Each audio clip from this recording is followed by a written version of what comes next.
sétimo ano, tudo bem? Que saudade de vocês, hein? Então, vamos dando continuidade às nossas aulas, ok? De interpretação textual. Gostaria muito que vocês já pudessem pegar o material, sentar num lugar confortável, arejado, tranquilo, para o nosso momento de estudo, tá bom? Então, vamos lá. Hoje a gente tem como meta finalizarmos, então, todos os exercícios do texto, né? Fofocas. A gente vai fazer a correção dos exercícios e nós já vamos adentrar capítulo novo, hein? Capítulo 5, que tem como um texto super legal, olha o título, O Jovem Frank. Isso mesmo. Alguém aí já fez a leitura do Frankenstein, do livro literário? A gente vai falar um pouquinho sobre isso, tá bom? Então, vamos começar.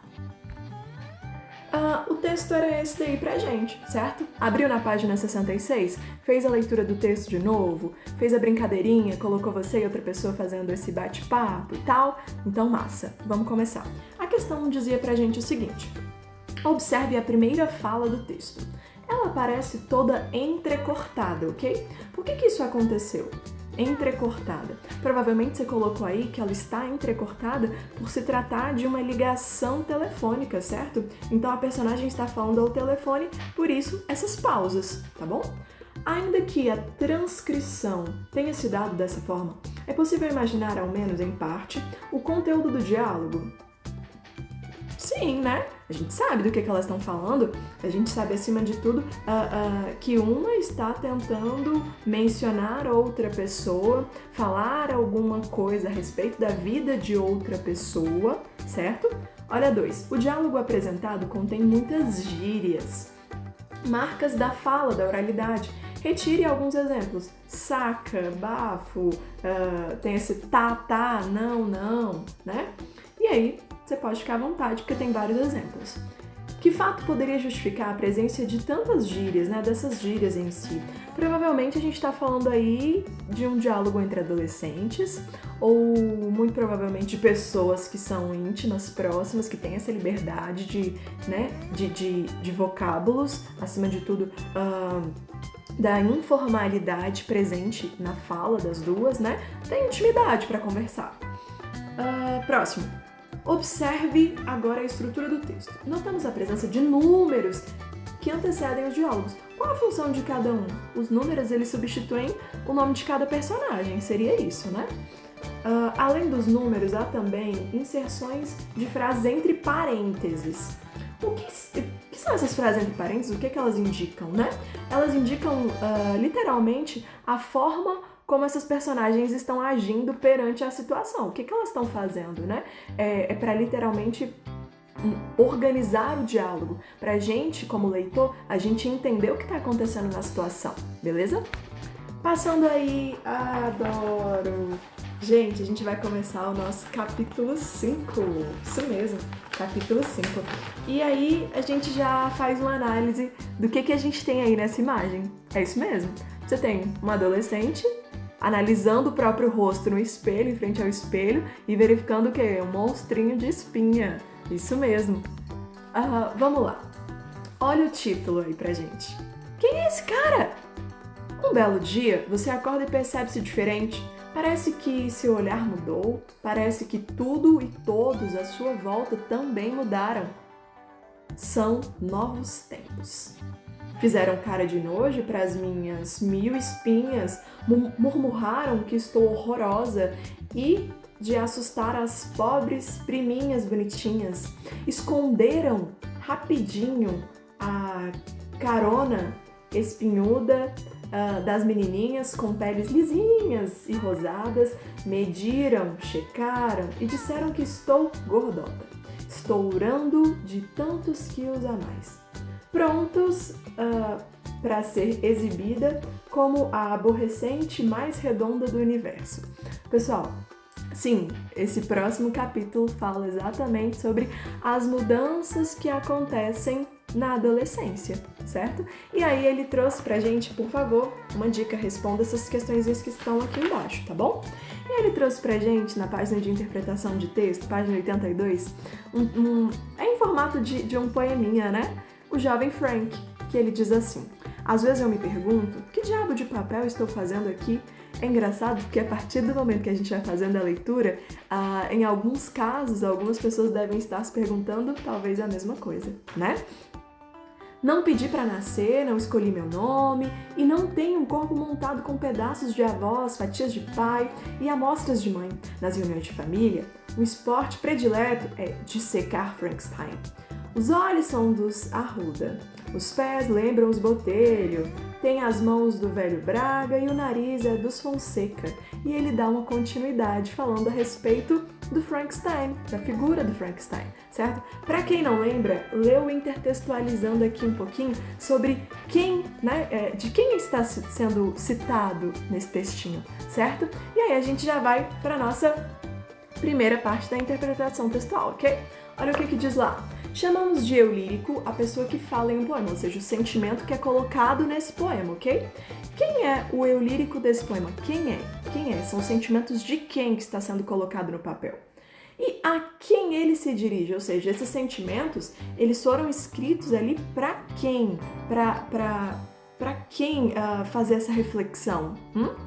2. Qual é a maior angústia do garoto expressa nas primeiras estrofes? Qual é a maior angústia dele, né? O eu lírico utiliza dois termos, ou seja, duas palavras fortes, para se referir à maneira como seus parentes o observam, fortes, palavras pesadas. Que termos são esses? Que palavras são essas? Procura no texto e põe. Qual é o sentido que o emprego desses dois termos, né, dessas palavras pesadas, sugere em relação à atitude da família perante a esse sentimento do eu lírico? Qual? Né? 4. Considerando o contexto do poema, quem seriam Arruda, Botelho, Braga e Fonseca? Quem seriam essas pessoas? Passando a sua página, olha lá. Retome os seguintes versos. Pois tantos retalhos colados não inteiram uma pessoa. Sendo assim, eu não sou eu, sou outra coisa qualquer. É forte, gente. É forte isso. De acordo com essas afirmações feitas pelo eu lírico, como ele se sente perante a análise da família para com ele? Como é que ele se sente? Com base na resposta dada à questão anterior, justifique o título do poema. Se necessário, recorra ao box intertextualizando, tá bom? Para quem não lembra sobre a história do Frankenstein, então você volta no intertextualizando, beleza? Olha a próxima. Ao olhar-se no espelho, o garoto se reconhece e percebe que tem um rosto que é só seu. Afinal, a dúvida inicial do garoto é esclarecido? E aí pediu para você explicar. Na última estrofe, o eu lírico afirma o seguinte: cheio de cravos e espinhas, pode não ser um modelo de perfeição ou beleza, mas com certeza é alguém. Em sua opinião, é comum que os jovens se achem feios? Aí você vai anotar a sua opinião. Quero bem bonitinho um parágrafozinho, hein? Você acha que a preocupação com a beleza é mais comum entre meninos ou meninas? E aí você vai justificar, tá bom? E você?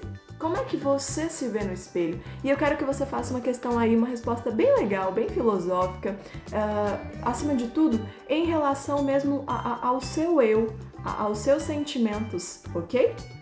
É isso. Agora, uma parte que eu tanto estava esperando, vários já deviam estar aí pensando que eu tinha esquecido, né? Esqueci não, que eu pedi pra você, eu vou cumprir. Vamos lá. Gostaria de comentar um pouquinho sobre o livro literário. Sei que vários já terminaram, inclusive, fiquei muito feliz. Alguns estão esperando, né, a chegar em casa o literário, porque fez a compra online, ok? Então eu peço que você faça a leitura, certo? Mas enquanto isso, gostaria de iniciar esse momento falando sobre esse querido Jonas Ribeiro. E aí, você pesquisou sobre o autor? Eu espero que sim, viu? Nada melhor do que antes de fazer a leitura de um livro literário, você saber quem foi que produziu esse livro, né? Quem foi o escritor dele? E eu coloquei para você, então, um parágrafozinho sobre quem é Jonas Ribeiro. Formado em Língua e Literatura Portuguesa, né? Pela PUC de São Paulo. Formado pelos tantos livros que leu por prazer em bibliotecas públicas ou que garimpou em livrarias. Vive inventando um jeito de aproximar as pessoas dos livros, e isso é super verdade. Visitou um bocado de escolas e escreveu uma pilha de livros, inclusive ano passado, eu espero que todo mundo lembre, né? Que ele esteve na nossa escola, no Jardim do Éden, fez uma apresentação maravilhosa pra gente. Atualmente está empenhado em preservar os amigos, cúmplices, prefere as redes de balanço às redes sociais. Jonas estuda piano, ternura e bobeira espontânea. Então eu quero que você depois pesquisa mais um pouquinho sobre outras obras dele. Tem várias coisas no YouTube mesmo a respeito do Jonas Ribeiro, então fica a dica para você. E aí, gostaria de comentar um pouquinho sobre esse início do livro literário. Nas outras aulas a gente vai sempre comentando a respeito, né? Porque não é somente na minha aula que você está tendo tópicos sobre o livro literário, né? De redação também, e assim vai indo, ok?